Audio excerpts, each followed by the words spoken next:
गाजीपुर से सुभाष कुमार पत्रकार की रिपोर्ट। बौढ़िया शक्तिपीठ में मना बाबा कीनाराम का अवतरण दिवस, उमड़ा जन सैलाब।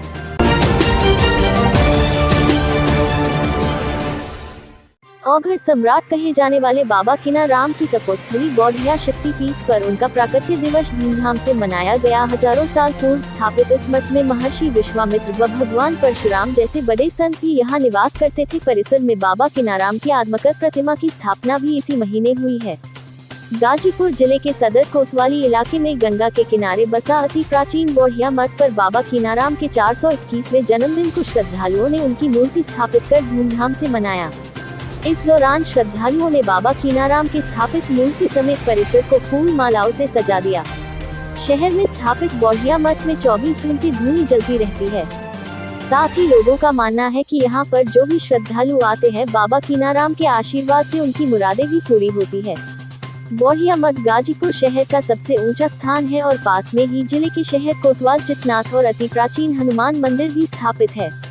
कहा जाता है कि इस स्थान पर तारकासुर वध के बाद भगवान श्री राम, लक्ष्मण और विश्वामित्र ने आराम किया था। स्थानीय लोगों का मानना है कि यहाँ पर अघोर पंथ के संत बाबा कीनाराम का मठ जानकर लोग इस स्थान का दुरुपयोग करते थे, लेकिन पिछले कुछ साल से स्थानीय और नगर पालिका परिषद व जनप्रतिनिधियों की मदद से इस स्थान को स्वच्छ और सुंदर बनाया गया। अब इस स्थान पर श्रद्धालुओं की काफी भीड़ लगने लगी। बता दें कि आज के कार्यक्रम का आयोजन संजय सिंह के द्वारा किया गया। लोग बड़े ही उत्साह के साथ बाबा कीनाराम का प्रसाद ग्रहण किया। अघोर पंथ के पालक व संरक्षक बबाल कीनाराम जनपद के रावल गांव से जुड़े थे। जिले के दिलदार नगर इलाके में गिरनार आश्रम भी मौजूद है, जहां समय समय पर अघोर पंथ के लोग समाधि व पूजन करते हैं। यह मठ वाराणसी के पड़ाव बाबा कीनाराम समाधि स्थल से जुड़ा है और यहाँ समाज सुधार के साथ और पंथ के लोगों का आना जाना रहता है। स्थानीय लोगों व व्यवसायी संजय सिंह के प्रयास से और रमणीय हो गया है। बाइकदा दिनेश सिंह, पूर्व प्रवक्ता पीसीसी गाजीपुर। लल्लन से उपासक बाबा कीनाराम शक्तिपीठ।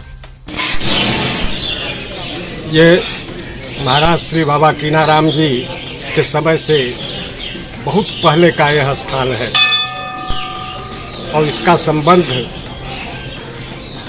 इस नगर के संस्थापक राजा गाधी के समय से है,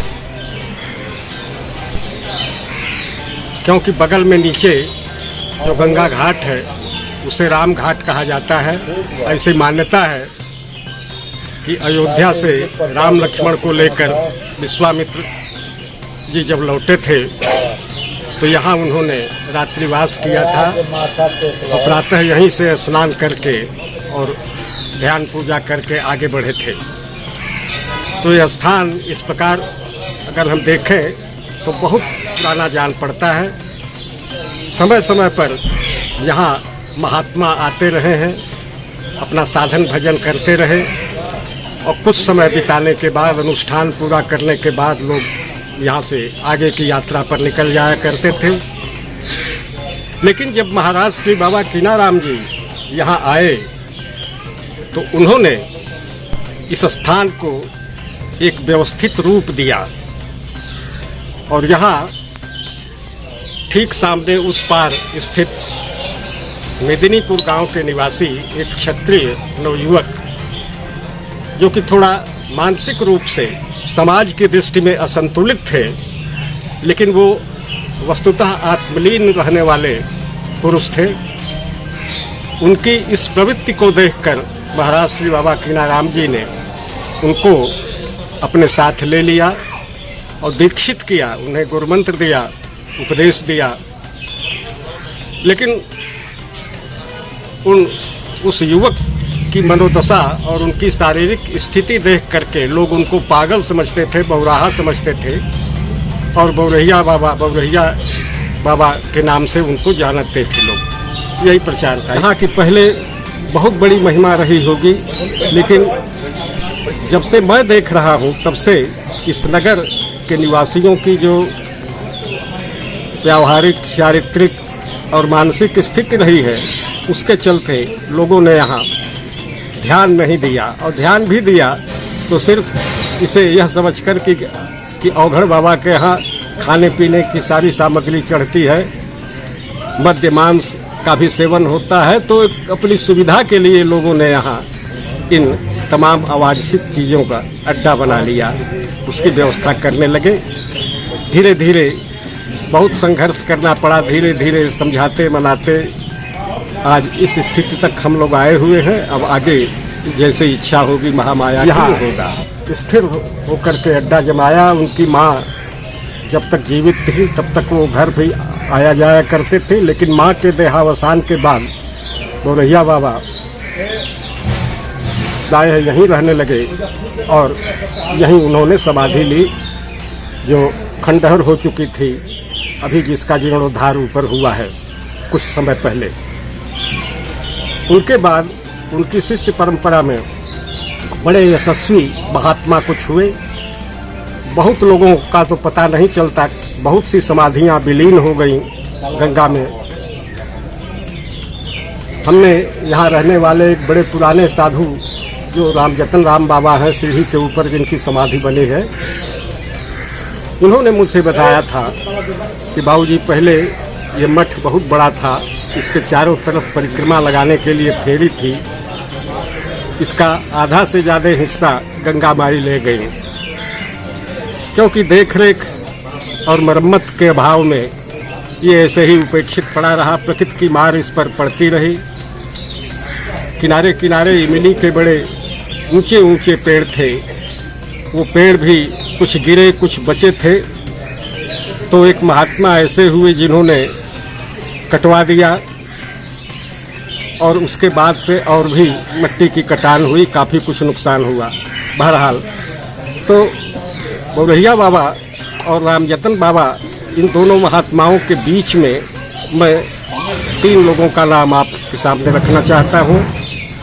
हरिराम बाबा, निर्भय राम बाबा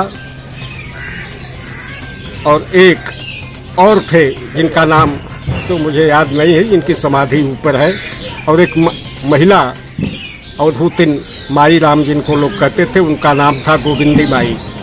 ऊपर जो छोटा सा मंदिर बना हुआ है, ठीक उसी से सटा हुआ बगल में हवन कुंड के पास एक समाधि है, वो उसी माई राम अवधूतिन की है, गोविंदी माई की। तो ये लोग बड़े ही यशस्वी और प्रसिद्ध महापुरुष हुए हैं। बाबा रामजतन राम जी ने 110 वर्ष की आयु में समाधि ली। ये संयोग था कि मैं उस समय यहाँ उपस्थित था और हम ही लोगों की देख रेख में और उनको समाधि दी गई। और उनका जो क्रियाकलाप था अगर उसको कहने लगूँ तो बहुत विस्तार हो जाएगा। देते हैं। हम मूल निवासी मेदिनीपुर के हैं, लल्लन सिंह नाम हमारा है। ये बौड़ैया सिद्ध पीठ है। हाँ। काफी पुरानी परंपरा से जुड़ी हुई ये है, अघोर परंपरा से जुड़ी हुई पीठ है। हाँ। इसके बारे में तमाम किंवदंतियां हैं। हाँ। कुछ ऐसी महत्व की चीजें हैं जो पुराने व्यक्ति हैं, आप बता सकते हैं, जो इस परंपरा को गौरवान्वित करती हैं और लोगों को और भक्ति भाव के लिए प्रेरित करती हैं। कुछ ऐसी बातें आप बता सकते हैं? बातें हैं कि ताड़ी घाट में मेदिनीपुर में बोरहिया बाबा की पूजा होती है घर में, सुनिए। और इसके अलावा हम लोग तो बोरहिया बाबा को देखे भी नहीं थे, लेकिन पूर्वज बताते थे कि गंगा पूरा जब भरी रहती थी तो बोरहिया बाबा की ये क्षमता थी कि खड़ाऊ पहर करके पैदल गांव टूट करके देखा था। उस समय पैदल निकले और गांव घूम करके फिर चले। बोरहिया बाबा बहुत सिद्ध पुरुष हो गए। गंगा के पानी के ऊपर चलकर पहुंचना और आना, ये कितने साल का पुराना इतिहास है और क्या ऐसी ताकत उनके अंदर थी कि इस तरह की का काम कर लेते थे? ताकत जो उनको ईश्वर दिए हों, अब ताकत का तो बैरोमीटर हम लोग नहीं नाप सकते हैं उनका, लेकिन सुनी हुई बात बता रहे हैं, पूर्वजों द्वारा सुनी हुई। जैसे सिद्ध थे, आज भी उनकी पूजा होती है बोरहिया बाबा की।